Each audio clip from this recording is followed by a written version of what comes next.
আমার বন্ধুর অপর আরেক হাদিসে রাসূল সাল্লাল্লাহু আলাইহি ওয়াসাল্লাম তিনি আরো বলেন من عال ثلاث بنات فصفع دبغن وزوجهن وأحسن إليهن فله الجنة রাসূলুল্লাহ সাল্লাল্লাহু আলাইহি ওয়াসাল্লাম তিনি আরেক হাদিসের মধ্যে বলেছেন হওয়াজ না পাকুড় গ্রামের মানুষেরা তোমরা ভালো করে শুনে নাও তোমার বাড়িতে যদি তিনটে মেয়ে হয় তিনটে যদি কন্যা সন্তান হয় তাদেরকে যদি সুন্দর শিষ্টাচার শেখাতে পারেন ভালো আদব কায়দা শেখাতে পারেন বড় হওয়ার পর তাকে যদি ভালো ঘর ভালো বর দেখে যদি বিয়ে দিতে পারেন আর বিয়ের পরে তাদের সঙ্গে যদি সদাচরণ করতে পারেন রাসূল সাল্লাল্লাহু আলাইহি ওয়াসাল্লাম তিনি বলেছেন তিন কন্যা সন্তানের বাবা আর মাকে আল্লাহ রাব্বুল আলামিনের জান্নাতের মধ্যে প্রবেশ করানো হবে।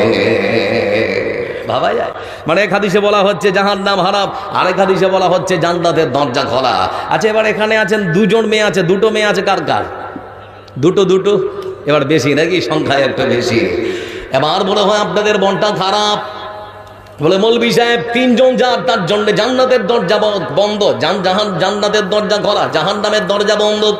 এবার আমাদের জন্য কিছু আছে না রে? রাসূলুল্লাহ সাল্লাল্লাহু আলাইহি ওয়াসাল্লাম তিনি বলেন من على جاريتين حتى تبلغا جاء يوم القيامة أنا وهو كهاتين।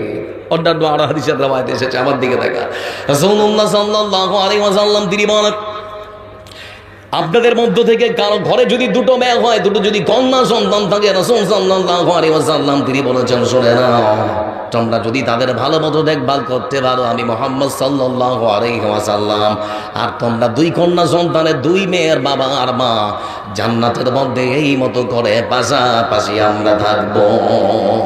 ভাবা যায় পৃথিবীর সর্বশ্রেষ্ঠ মানুষটার সাথে আপনি থাকতে পারবেন আপনার যদি মেয়ে হয়। আচ্ছা কোনো আলেমের মুখে শুনেছেন যে 3টা 4টা ছেলে হলে রাসূলের সঙ্গে থাকার সুযোগ আছে? হ্যাঁ না বলেন, আছে কি? কথা বলেন, আছে কি? 4টা 5টা ছেলে হলে আপনাদের জন্য জাহান্নামের দরজা বন্ধ, জান্নাতের দরজা খোলা, শুনেছেন কখনো?